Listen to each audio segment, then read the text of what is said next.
देखिए, बहुत तामझाम के साथ विपक्षी गठबंधन उलगुलान रैली का आयोजन कर रहा है। हमारा मानना है कि ऐसे आयोजन के लिए उलगुलान शब्द का प्रयोग करना बेहद खेदजनक, आपत्तिजनक, आदिवासी अस्मिता को चोट पहुंचाने वाला और भगवान बिरसा मुंडा के द्वारा जिस आंदोलन से अंग्रेज़ों को खदेड़ने की शुरुआत हुई थी, इन सब चीज़ों का अपमान है।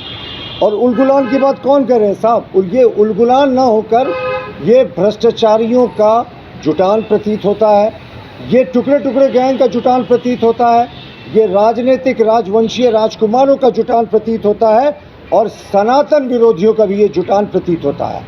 और इसका नाम इन्होंने उलगुलान दिया है। ये वीर शहीद जो झारखंड के लिए, जिन्होंने देश के लिए अपना सर्वोच्च कुर्बान किया था, सर्वोच्च बलिदान दिया था, उनका अपमान है। क्योंकि मंच पर कैसे लोग नज़र आएंगे साहब? वैसे लोग नज़र आएंगे जिन्होंने भ्रष्टाचार को बढ़ावा दिया है या जिनके परिजन भ्रष्टाचार के आरोप में जेल में हैं, या ऐसे लोग नज़र आएंगे जिन्होंने सनातन धर्म को गाली दिया है। तो हमारा मानना है कि ये उलगुलान शब्द का प्रयोग करके उन्होंने झारखंड का अपमान किया है और देश के समस्त आदिवासियों का अपमान किया उलगुलान रैली करके। और उलगुलान की बात करें ना, तो उलगुलान की शुरुआत तो सोरेन परिवार में ही हो गई है। जब सीता सोरेन जी ने झंडा बुलंद किया, उलगुलान का आह्वान किया कि जो एक तरफा आक्रमण हो रहा है उनके ऊपर, जिस मुश्किल हालात में उनको अपने और अपनी बेटियों की परवरिश करनी पड़ी, उनके पति की मौत दुर्गा सोरेन की वो जांच की मांग करती रहे, लेकिन इस निष्ठुर सरकार ने बंद करके रखा अपने कान, उनके मांगों को अनसुना कर दिया। देखिए, और जो विपक्षी गठबंधन का हाल है वो किसी से छिपा हुआ नहीं है। आप चतरा, पलामू, लोहरदगा, राजमहल, कोडरमा सीटों की बात करें तो कहीं फ्रेंडली फाइट की बात हो रही। साहब, राजनीति में फ्रेंडली फाइट क्या होता है? अगर चतरा में राजद और कांग्रेस एक दूसरे के खिलाफ लड़ेंगे तो एक दूसरे के वोट को काटेंगे, तो यहाँ फ्रेंडली कुछ नहीं होता। तो ये और इसके अतिरिक्त जो इनके पार्टी के विद्रोही उम्मीदवार हैं वो भी कहीं कहीं कई सीटों पर तालमेल अपना ताल ठोकते नजर आ रहे हैं। तो हमारा मानना है कि ये गठबंधन बिना नीति सिद्धांत का, बिना जनता की सोच कर आया। आपने अनेक बार ये देखा है कि इनके बीच में सीटों को लेकर विवाद होता रहा, कौन किस सीट से लड़ेगा इसको लेकर विवाद होता रहा, लेकिन जनता के लिए क्या सोच है, झारखंड के लिए क्या सोच है, ये इन्होंने अभी तक उजागर नहीं किया। तो यही इनका लीडरशिप पूरे तरीके से एक्सपोज्ड है। और दूसरा हमारा मानना है ये सनातन विरोधियों का भी जुटान होगा। अभी झारखंड मुक्ति मोर्चा को अपने सामान्य ज्ञान को ठीक करना चाहिए। हालांकि आप में से किसी ने ठीक करने की कोशिश भी की थी।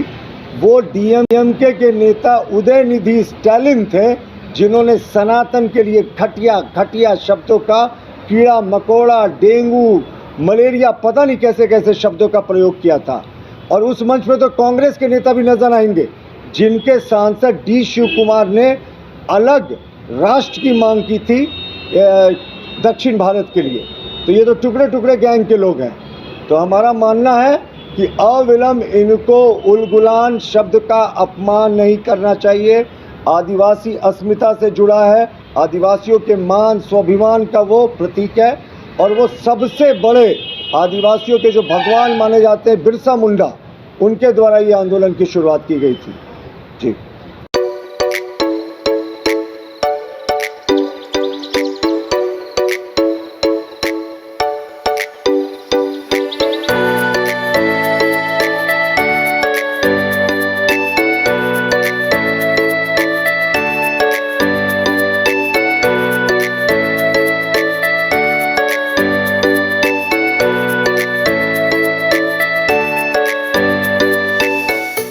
आपके बच्चों के स्वार्गिन और उज्जवल भविष्य के लिए हम हैं हमेशा तत्पर।